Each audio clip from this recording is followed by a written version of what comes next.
Hello, good evening. I'm Christopher Dahl, and this is my wife Amanda. Hi. We're here with Dahl Holistic Health. We are Reiki Masters and owners of Dahl Holistic Health. We work with clients both on the phone and in person in our office in San Diego. Occasionally, we like to work with crystals that help us enhance the sessions that we have with our clients. And we thought it'd be fun to share some of that info with you today and answer any questions that you have about those crystals. And before we get started, we just want to let everybody know that we are, number one, we're recording this and we'll have a replay available for you to watch. The second thing is, if you are on a device where you can type a comment, if you could just let us know that you can hear us, just type in a comment so that we know that you can hear us. That would be great. Let's see. Okay, well, hopefully you can hear us. So we're just going to go ahead and proceed. Mm-hmm. So before we jump into recommendations of crystals that we recommend for your toolbox, we're going to tell you a bit about the science behind crystals. First thing is that there are very few studies that have been done on the scientific effectiveness of crystals on the human body. There's just not a lot of research out there, as you can imagine. There's so many other diseases and things that they're researching out there that I think crystals are pretty low on the totem pole of priority. But most of what you're going to find out about crystals and their effectiveness on the body are actually very anecdotal. You'll see hundreds of stories out on the internet about the healing powers of crystals and the different things that they can do to enhance your health. What we do know about crystals is that they are part of the Earth's DNA. Crystals and their structures help scientists to know how old different layers of the Earth's crust is, and also what changes may have occurred to different parts of the Earth, like the Ice Age or any tectonic movements that have gone on. So that's a really good way for scientists to discover that information. Because of the changes in the Earth, different crystals develop what is called a crystal lattice pattern that give them their identification. So each type of crystal that we're going to talk to you about tonight have different lattice patterns. And basically what that means is they're different molecular structures and how they're shaped. You'll find mines with different types of crystals all over the world, much like you'll find different plants and animals depending on where you are. So, you're going to find a different kind of stone in, say, Oregon, depending on, or if you're in Africa, you'll find something totally different. So there's different types all over the world. Yeah, and when we talk about using crystals for healing, we're talking about the properties of their resonance and vibration. They all have a unique vibration, and each one is good for different things, and some are good for many things. When you go to a rock or a crystal store to pick out what crystals you think are good for you, just kind of walk around and take a look and see what you're drawn to. First time I went to a crystal store, I went in and I saw these crystals that I thought were really great, and the person came over and asked me, can I help you? And I was like, oh, this crystal's fascinating. What's it for? And she said, don't worry about that. I'm like, well, what's it called? She goes, don't worry, just pick it up and hold it. And I didn't get it at first, and so I picked one of them up, and I'm like, oh, it feels like it's buzzing in my hand. And she said, is it a good buzzing or a bad buzzing? Well, it was a good buzzing. And she said, okay, well, maybe that's a stone for you. And then I tried other ones. I didn't feel anything when I picked them up. So you can tell a lot just by holding the crystals and seeing how you interact with them. That's a great way to get started. Sometimes it'll feel warm in your hands. It might feel buzzy. It might just feel really good, like you'll feel it relieving something. Hi, Lisa. Thanks for joining us. Hi, Lisa. Don't be discouraged if you go to the crystal shop and you don't find anything that resonates with you. It could be, there's a myriad of reasons that can happen. You just might you just might be off that day. You might not need a crystal to heal anything. You might be in a good state. So don't be discouraged the first time you go or the first couple times if you don't find some stones that really call to you. Right. And at that point, you can do a little research and maybe find some ones that are tailored to help whatever symptoms you're looking to relieve or enhance whatever properties of your life that you want to enhance. Right. So now for the fun part, we're going to give you our list of must-haves for your crystal collection. We know from our own journey with crystals that it is really easy to get overwhelmed when you go into the crystal shop. Like, I just get kind of dazzled and everything is pretty and I just want to take all of them home. But you don't need dozens of stones in your collection in order to meet your goals when you're trying to use them to enhance particular areas of your life. So the first one that I'm going to show you, it's called blue kyanite. And I have a few different examples I'm hoping will show up on camera. This stone, if you're familiar with mica, I know a lot of us as kids, we became familiar with mica. It's the one that kind of scrapes apart in little shards pretty easily. But this stone, now this is a polished version of the stone. And you can see there's different hues of blue. Some of them are a little darker than others. And some of them have a little bit of a lighter, like a brown, or a little bit of a quartzy flare to them. This is an unpolished version, and you can see a little bit here that mica look that it has. Hopefully it's capturing that. You can kind of see it right there. Almost like you could peel the layers apart. Yeah, I mean, you could sit there and easily peel. If it's an unpolished piece of kyanite, you could easily peel pieces of it off. Not that you'd want to do that, but this stone kyanite has an incredibly high vibration. So when we use that in our energy work, we use that as a way to align the energies of the body. It's almost like a little cheat. We use it to align all of your energy very quickly. It doesn't necessarily clear everything out, but it helps to align everything so we can go in and do our work a little easier. If you're looking to use this for your chakras or your energy centers, it will align them all at once. So it can be a little bit quick and overwhelming if you are having a particularly rough time, because it's just going to kind of do it all at once.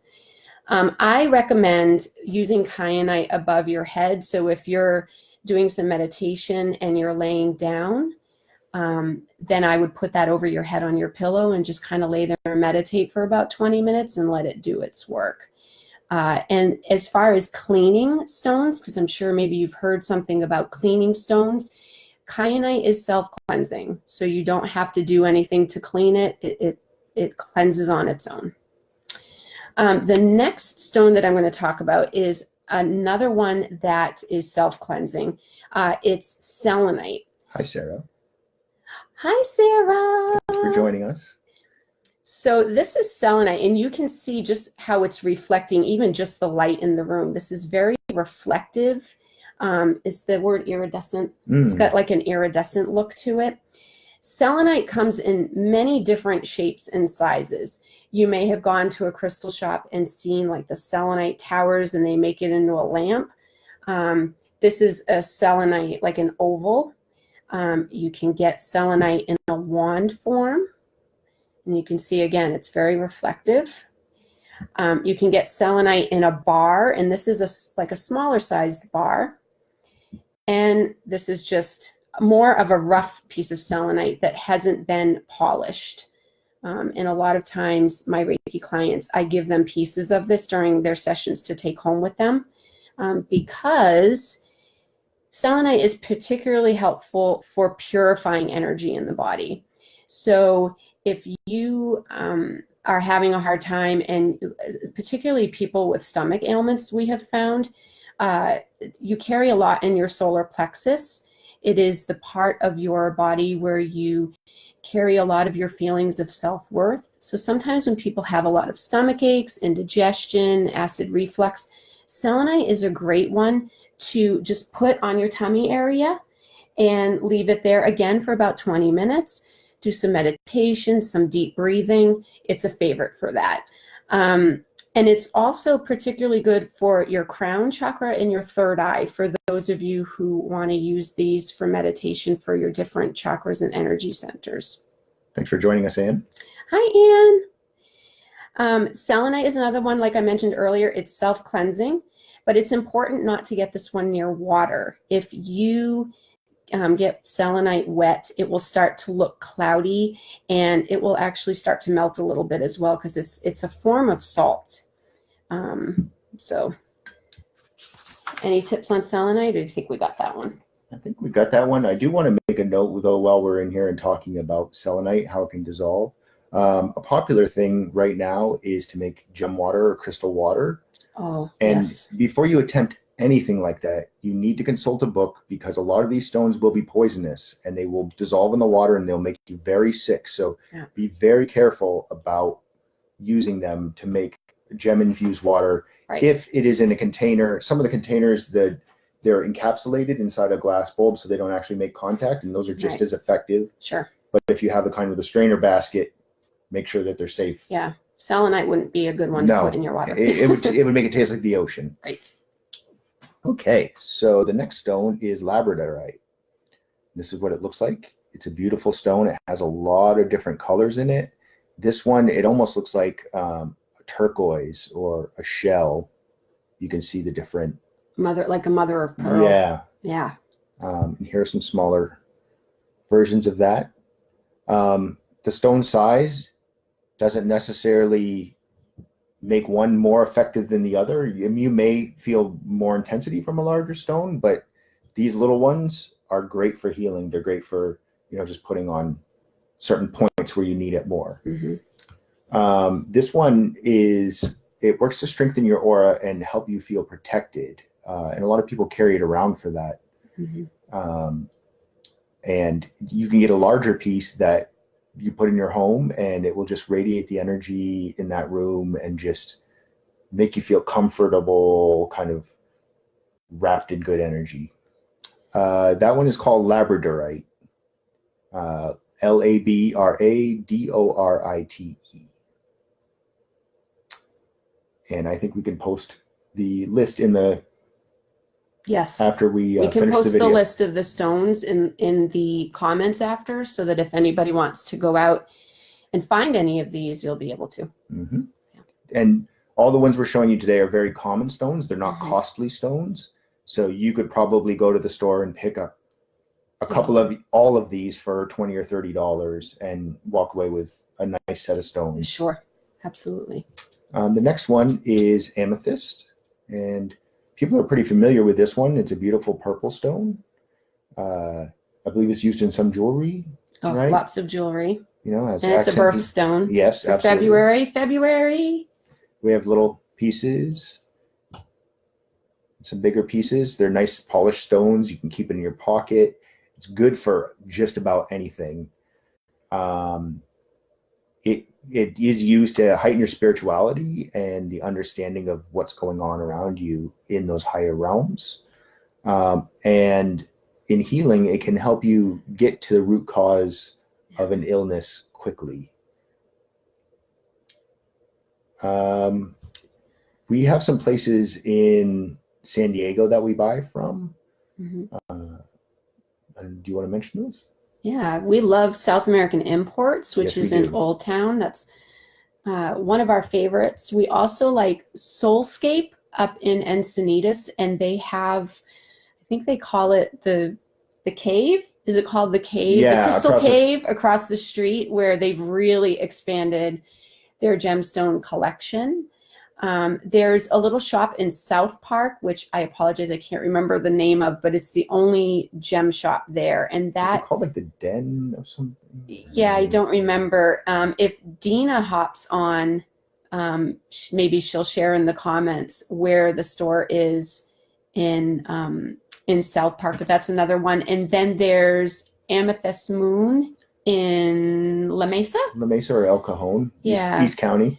We don't get out that way quite as much as we like, so we've only had a chance to go there a couple of times, but that's another one that's really popular with all of our friends in East County, and we have some friends that, you know, do some of their energy work out there, so that would be another place to check.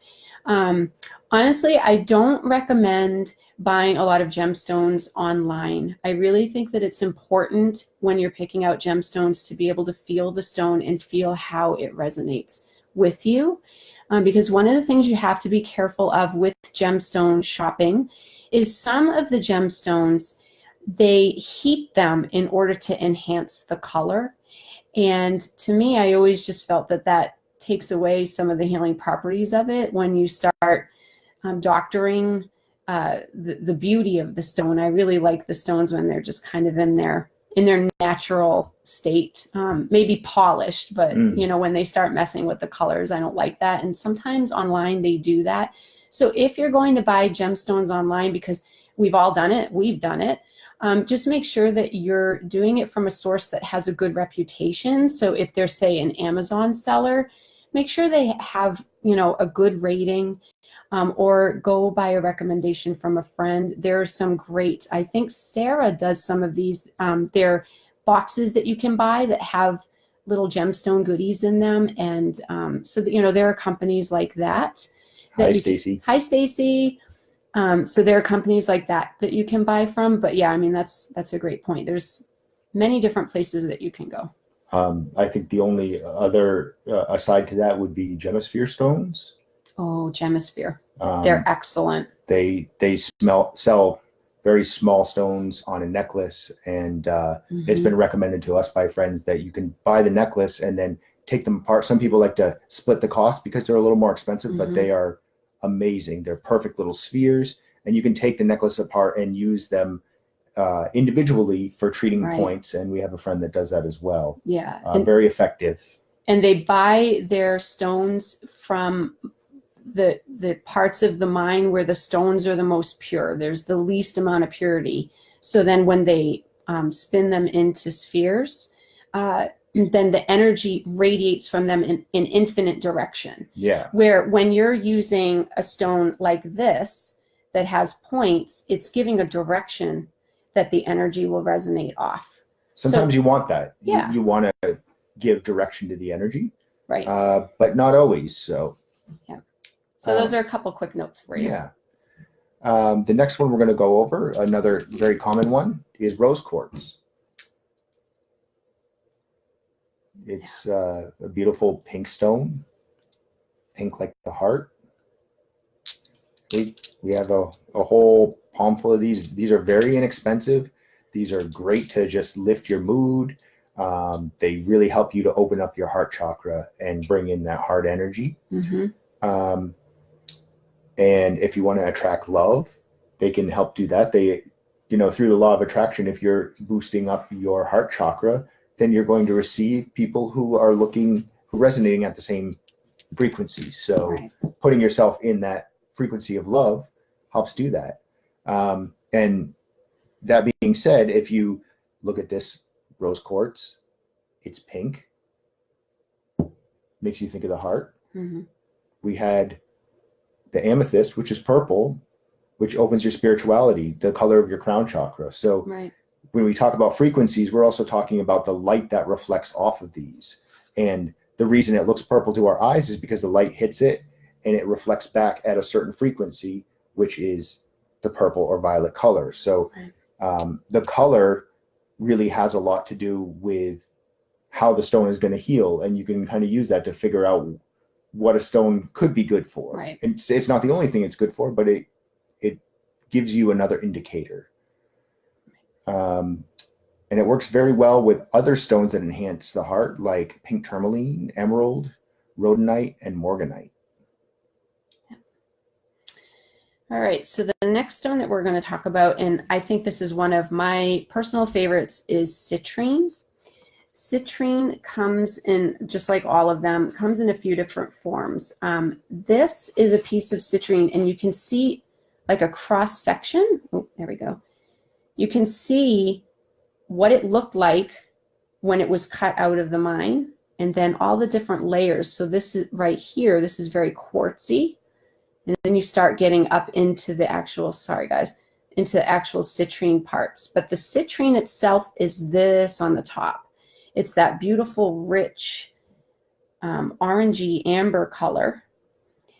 And then you can also find very inexpensive little citrine necklaces. And usually the lighter yellow a citrine piece is, it's just from a different part of the mine. It's not as concentrated. The dark colored pieces of citrine are the ones that are very concentrated with the makeup of the stone. This is a stone that you want if you're trying to manifest something. So for all of my manifestors out there who are trying to make good things happen in their life, citrine is the stone that you want around. I actually have a piece of citrine next to my wallet in my purse because there's a lot of belief out there that it helps to attract abundance and wealth. As you can see, I have a citrine necklace, and I love yellow anyway, so I tend to wear this with my yellow clothes. And you can also buy it as little pieces of tumbled stone, much like we showed you with the amethyst and the rose quartz. So this particular stone resonates very well with the solar plexus, our self-worth. Your self-worth is in your solar plexus. So when you hold a piece there or you meditate there, you're attracting good things to yourself. And in our energy work, we oftentimes see that there are imbalances in people's solar plexus areas. So if they are somebody who is open to working with stones, we often suggest for them to get a piece of citrine to use to meditate in that area. And it just helps to keep the energy at a good level, a good healthy state. Hey, Kevin, thanks for joining us tonight. Hi, Kevin. Okay, so the next one is quartz, and I'm going to show you. Quartz is abundant. We have a big jar of it here. It's so abundant that it's overflowing. So these are generally cut, either they're rough or they're cut into a sort of a point. And they have double points, single points. That just means, does it have a point on both ends or one end? Right. And the points can be used for directing the energy. It works with all chakras. It's clear most of the time. There are different kinds. There's smoky quartz, very versatile stone. Some cultures consider it a symbol of infinite purity and wisdom. Yeah. The three main properties of quartz are energy amplification, programmability, and memory. And many of your electronics work because of quartz. Anybody, I think it was more when we were kids, you'd get a watch and on the face it would say quartz. And it always mystified me. Well, what does it mean? There's quartz in there. How does the quartz make it work? But what happens is if you take a thin sheet of quartz and you put an electrical field across it, it actually vibrates at a very steady rate. So by using that, they can say, okay, well, if it vibrates, this is just a guess, 1,000 times a second, then we will use that 1,000, every time it vibrates 1,000 times, then we can elapse 1 second. So that's how quartz clocks work in a very simplified way. And just experiment it with your meditation, your energy work. There's no wrong way to use it. You're not going to over amplify yourself. It's just really, it's good for a lot of things. Sometimes if I have some anxiety or I'm working with someone that has anxiety, just take like a clear quartz or smoky quartz, really good for that. You can just put it in your palms and just imagine that anxiety coming out through your palms and into the stone, and it will suck that right out of it. Yeah. When I do distance sessions with people, I oftentimes use quartz to help to amplify energy. And that's, of course, if it's a client that is open to using gemstones. Quartz is one of my favorites to really help amplify their energy and just purify their energy field. And our last recommendation is black obsidian. This is our, let me see if I can get it to a space where you can really see. I mean, it looks like a shiny black piece of charcoal. I'm hoping you can see that. I'm not very, there we go. Yeah, it is so dark that really you can only see it because of the light reflecting off the surface. Yeah. Oh, there we go. It's shiny and it's sharp, guys. This is sharp. Yeah. So when you're shopping for obsidian pieces, like the box where we got this one, it actually had a warning on it. Please be careful handling these because they're sharp. This is a terrific stone for grounding. So if you are somebody who has a hard time keeping your energy in a comfortable relationship with your body, then obsidian is the way to go. How to use this is you put it on your root chakra. If you're going to meditate, you can put it down near your feet. When I do sessions with people that like stones, I will put it sometimes just down under the end of the Reiki table so that it helps to ground while we're doing our session. And it helps to remove negative energies out of your auric field. And for those of you that do your own energy work, this stone is ideal for helping your clients to remove any energetic cords, negative attachments, and it helps to put the aura back in a clear state. So all of our energy people, it's a good one to have in your toolbox. Absolutely. So in the beginning, we talked on cleaning the stones, and there are a few different ways to do so, but we're just going to cover one, which is actually using one of the first stones that we talked about, which is selenite, and that's what these bars are for. You can use any kind of selenite and put it in proximity, but we like to get these bars. They're very inexpensive, like maybe $1 or $2. Yeah, a few, I don't remember, a few bucks. And then you just lay it down, and then you can take your stones and just line them up on there. Leave it overnight, and because of the color of it, it's white, which is the highest vibration. It nullifies all the other vibrations that can get stuck to the stone, either through work purifies it. Yeah, and negates it. And the kyanite is also high enough vibration where it can be used for the same thing. I've not seen it sold in bigger pieces, but I'm sure you could get it in larger pieces, or if you had a large piece of it, then you could use that to clean as well. Kyanite is just, it tends to run more expensive. That's why when you find kyanite pieces, they tend to be smaller. You can buy very large pieces of kyanite, of course, but selenite is inexpensive. It's easy to find, so that's why we recommend using selenite. To do that, because we're trying to keep our suggestions very affordable for those of you who are just starting out and wanted to learn more. And if you want to get a really good deal on larger stones and things like selenite, Pacific Bead, which is on Claremont Mesa, it's not just a bead store. They actually have a very large crystal selection. They have every crystal is discounted in an interesting way, and someone will come over and tell you how it's done, but if they're still doing it the same way, they take 50% off, and then they take 30% off of what's left, and then they take another 20% off, and then you're left with whatever it is. So we've known some people that have come away with some really nice, beautiful like pieces. 2 or 3 foot tall amethyst geodes that would be $2,000 or $3,000 for just a couple $100, and they're absolutely gorgeous. There's nothing wrong with those stones, and they have big boxes of selenite there for very inexpensive. So that's a great place to go. And they have an interesting gimmick where they give you a lottery ticket. You don't have to buy anything when you come in. There is the gentleman who owns it. He goes around and gives out lottery tickets. So he's a joy spreader. Yeah. Very, very kind people there, and it's a fun place to visit. If you happen to be watching this and you live in a different part of the country, because we're in Southern California, please feel free to put your gem store recommendations in the comments. And if there's a really good website that you buy gemstones from, please let us know. If you're interested in learning more about crystals, because I mean, honestly, folks, we're just barely scratching the surface. I mean, this is a really quick intro to crystals. We recommend, there's a couple of books that we recommend. One is called The Crystal Bible, and the other one is called The Book of Stones. And The Crystal Bible it's a terrific beginner book.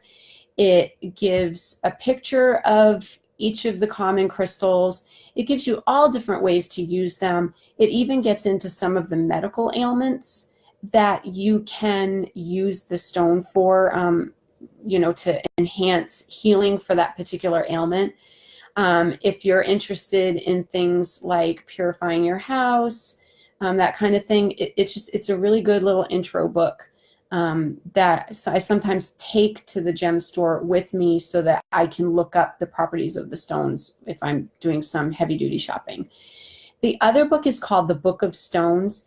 This is a very large book. It's almost like a textbook. And again, it shows a picture of the stone and it talks about its properties, but it also gets deep into the science, like what the level of hardness is, what the resonation rate is, where the mines are that they get the stones from. And then it also gives an interesting